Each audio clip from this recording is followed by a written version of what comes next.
So you can see this one right here. Yes, this is an anima reward, and you can see this one specifically rewards 35 anima, and you get 3 of them. Yes.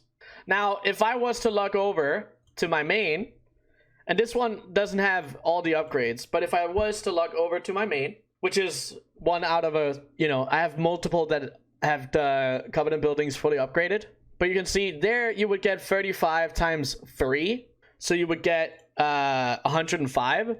And then on here, you can see I have a completed one here that gives 5 of them instead. Yes? So instead of 105, I would get 175 anima on a fully with the buildings fully upgraded. But this only really matters when you start getting these big anima clusters, because if you only get the green ones, because you can see here the green ones only give 5 each, so you have 13 of them. So this one gives 75, but this one gives 175. But the increases on the green ones are not going to be as big, right? Because if you get 1 more on the blue one, that's 7 of the green ones, which the upgrades will not give you. Do you see what I'm saying?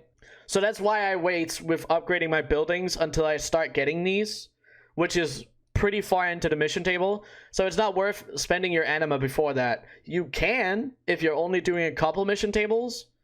It's not a bad idea at all. But, you know, you can pick and choose what feels good based on what you deem worthy.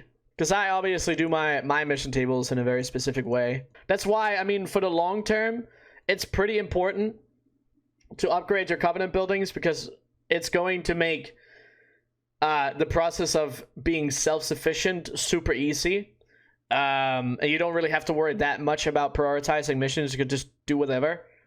But it's important to remind yourself, in the long term, it'd be good to go for it. But it does also cost a hell of a lot of anima to get those upgrades.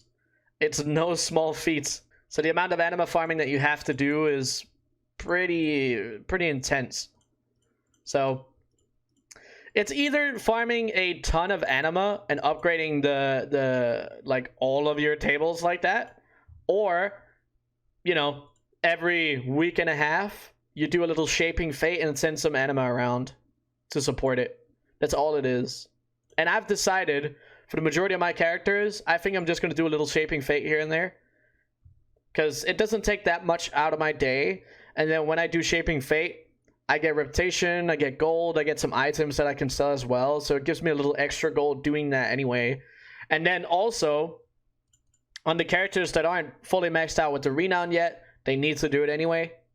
So that's kind of where that is.